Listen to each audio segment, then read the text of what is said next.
Oh my God, it went well. I like talking to ladies on interviews. I like it when, not that it's like horrible if a guy does it, but I just feel like I'm like, oh, it's a lady. She's very nice. I found out why it was a phone interview. The company is actually a Canadian company, and they're just establishing here in the United States, and we make ATM machines. Isn't that cool? Because I read a little bit on it, but there isn't much known about it because it's a Canadian company. So whatever I was Googling, like it just said factory and like manufacturing. So she told me a little bit about the company. So basically what happens is we don't build the machines, we get them and we activate them, we turn them on, we troubleshoot them, we make sure they're gonna spit out the money. I think we have to put the pieces together if it comes in pieces, but we don't actually like build the machine. It comes pre-built. We put it together. We make sure it all works.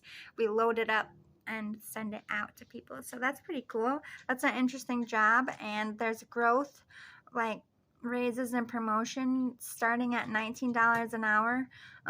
It's only $1 less than Amazon, but I had to work there for a year to get $20, so that's really good to start out. I started at Amazon at $18.75, so I'm starting at this job. If I have an in-person interview tomorrow, and all they require is a background check, which is squeaky clean, so I'm pretty sure I got the job. I have an interview right before it for a hotel job. I don't know. Okay, so my hotel job is 9:15 to 9:45, and my interview for the factory is at 11 in the morning in East Syracuse, and they're at two different ends of the town. But I get out of I think they said a 15-minute interview. It's for the breakfast attendant. Like, I don't even really want the job if I'm gonna be making $19, but I can't count on having that job until I have it. So I'm just gonna go to the interview. I'm gonna be polite, practice for the one after it, get my nerves out, and if I get that job, great. I'm gonna hold on to it. I think it's like $17.50, so that's a big difference from 19. I'm just trying to get in somewhere. I quit my job without having one in its place, and I don't ever fucking do that. I've never done that on purpose. Like, I've lost a job not by choice. Mostly like they just close the doors and don't tell their employees type of situation. I've been in a few of those. Unfortunately, with small business, that's kind of how it went for a while, if there's even any small business left. But yeah, I'm really excited because it's Monday through Friday. What'd she say? 8:30 to 5. That's a normal 9 to 5. Like, yeah, I don't get the 3 days off anymore, but I don't have 10-hour shifts. It's 8-hour shifts. I get out at a decent time. I'm a normal fucking person. I'm making good money.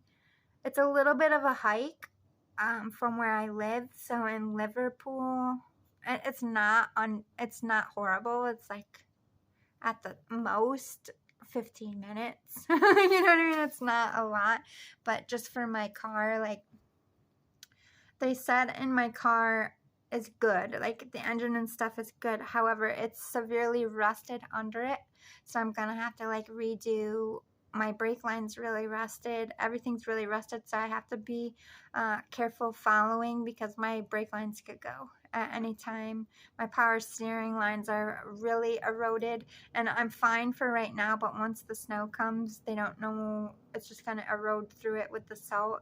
The salt ate my car hard last year. I've never seen a car get ate that bad. I don't know if it was rusted and they just like spotted it and then it was exposed, like the parts that they patched up eroded away and now we're seeing the truth. I don't really know.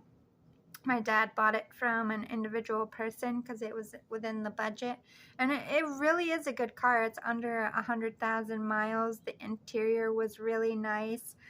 They took care of it. I haven't had any like major issues, just wiring and sensor stuff. But those cars are known for power steering issues. So basically I just need 4 paychecks to establish a new job to the bank so I can get a car loan or lease a car. My problem is, since I left my ex for 15 years, everything was in his name. So paying bills and everything, building all this established credit for him and not myself, because we weren't married. And like that was a major contention in the relationship. Like I kept fighting to be put on the lease. I kept fighting for things, and that person was about control, and it really fucked up my life, because I would have amazing, not like, I'm more blaming myself, because I should have been smarter. I should have, put stuff in my name. If I'm paying for it, it should have been in my name. It was just a way that, for them to have control and say, like, everything was theirs and nothing was mine, as in their whole family, even though it was just the 2 of us living, because his brother lived on the other side.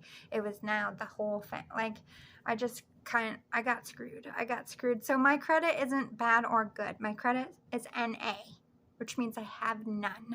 I paid off all of my debt. The only debt I have right now is medical debt. I haven't paid $1 on it, to be honest, but I will when I get caught back up. And I think I owe taxes for $250 because I didn't take enough out of my paychecks, apparently. So during the pandemic, this is back from the pandemic, this wasn't last year, they're like just getting to me. So I'm like, I don't know. Like, when the pandemic hit, I did my taxes online like everybody else. I'm not a tax agent. I don't know what I'm doing. I fucked it up. So now I gotta pay $250, but I'm just not gonna pay it. Like, take it out of my taxes. You rate me in taxes. I never get any money back from taxes because I don't have kids. And I had a student loan up the wazoo. My student loan is now paid off, and now I owe them money. So whatever I do get, they're just gonna take it. At least $250 of it. You can have it at the end of the year, okay? We're not stiffing you, government. We just, want to eat and keep our houses. Why don't you go after people? Like, why are you they have sent me 3 letters, I think.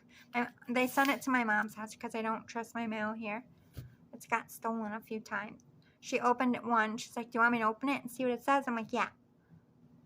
That one said I owed $200 and something, and she keeps getting them, so I'm assuming, I'm not going to waste the next time I'm out there, which will be Thursday tomorrow, I'll go see what the fuck the fuss is about. But I'm not making an extra trip when I don't have a job right now to see how much I owe you, fucking government. Like, $250? Do you want to put me in jail for $250? Like, what the fuck? I don't think they would. I think you have to have, like, at least, I'm assuming, 1,000. I'm like, Judge, it's $250. Can you just take it out of my check and not send me to jail?